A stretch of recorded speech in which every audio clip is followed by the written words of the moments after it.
Happy April 2nd. Hope everyone enjoyed the chess videos, but I think it's time to get back to something a little bit more serious. So in this one, I'll be looking at the first four expansions and discussing exactly how I would fix them up. First up, we got the base set. Ever since the second edition, this one I think is actually pretty darn well balanced. And so the only card that I think is worth cutting for balance purposes is the pretty obvious one, which is Bureaucrat. This one's way weaker than anything else in the set. I'm sure it would have gotten cut with the second edition revision if there were room, but there was just a lot of cards worth cutting from base first edition, and Bureaucrat managed to hang in there. Other than that, there's a few cards I think also have some core theme that can be improved upon. Most obvious one is Witch.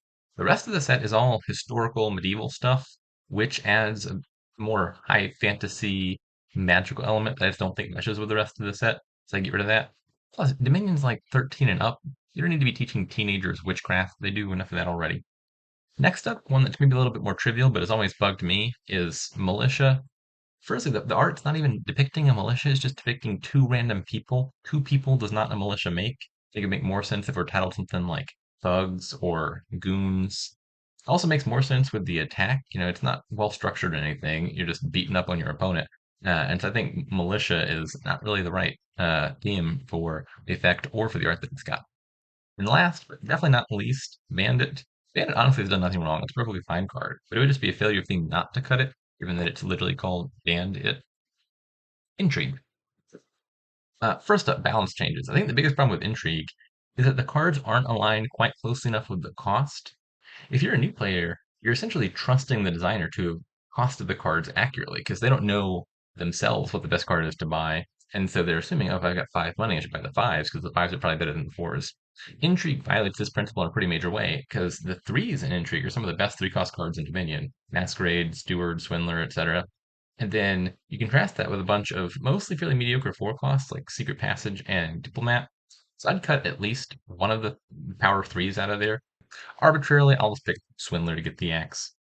And then the other card I would cut for mechanical reasons is Replace. This card, for most intents and purposes, is just remodel but 5, which is fine, but it encourages bad etiquette in a really sinister way.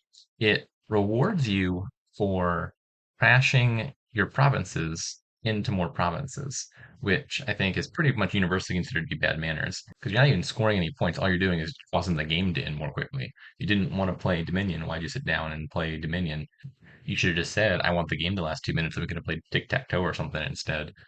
Yeah, Replace just brings out the worst in people in a real bad way. And then cards that I would cut just based on the theme. Most obvious one, Torturer. Man is aggressively shirtless, which just doesn't fit the rest of the set, where everyone else is somewhere on the spectrum of well dressed to downright dapper. Even Duke. I mean, Duke's kind of like wearing his own chair there, but at least he's got a collared shirt on underneath it. And then once again, there's one poorly titled card, and that's Minion. This one just leads to so much confusion. Like you'd be trying to express that there's a specific card you don't like. Like, I don't like the Minion. And people are thinking that you're complaining about the whole game, and that just leads to awkward and unnecessary conflicts. Yeah, so that's Intrigue.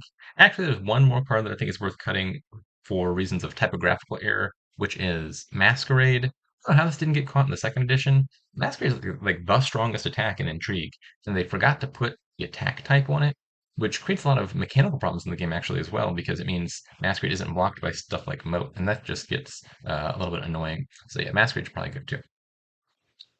Alrighty, Seaside. There's two cards here that jump out as obviously creating some balance problems, not because the cards themselves are overly powerful or too weak, but because they upset the overall balance of Dominion. The game's pretty well designed at the global level, where there's a clear balance between the different types of treasures. The more expensive ones like gold and silver are better, but they cost more. And so you have a choice to make of I can go for the cheap treasure strategy, acquire a bunch of coppers and try to draw enough of them, or I can invest in a few good treasures. And that's just kind of the overall archetype of the game.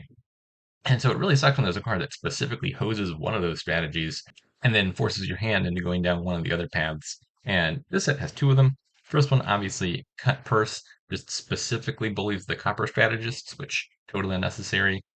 And then the second one, right next to it, is Corsair, which hits the other two strategies really hard of silver and gold. If these cards are both in the kingdom together, it's fine, but there's no guarantee that that's going to happen, even in a kingdom of all seaside cards.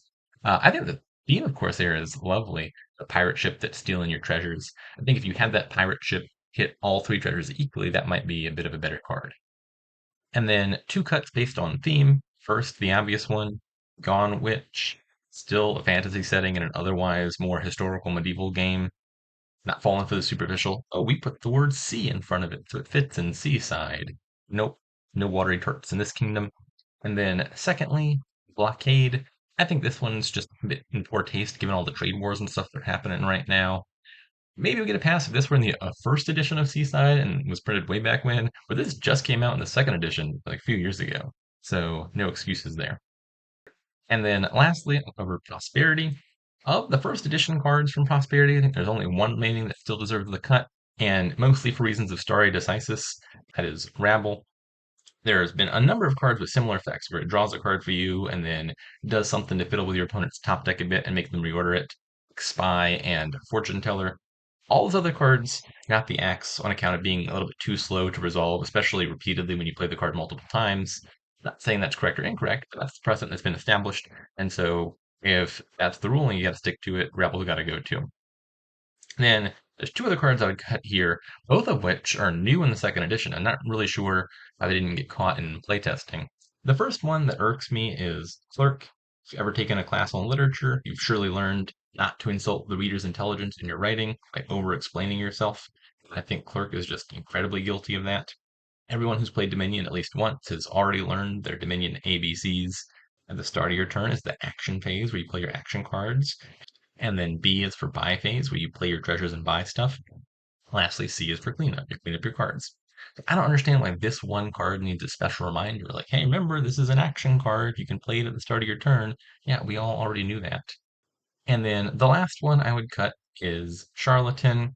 Once again, for the bottom text, it's bad enough but understandable that the counter to the card is printed on the card itself. So every time you see Charlatan, it's got that disadvantage baked in, where you're giving out curses, but the curses aren't as bad as they normally are.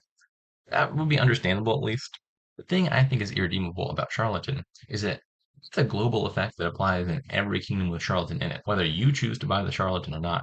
So if Charlatan's sitting there untouched, but the kingdom has other curse giving cards, those cards get hosed too by Charlatan's effect, and then all of the cards end up being nerfed.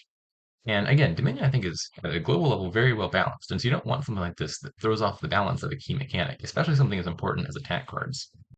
And so for that reason, Charlatan gets the axe. That's my list of the first four expansions and which cards I would cut. As always, if you disagree, feel free to leave a comment explaining what failures of epistemology have led you to that sorry state.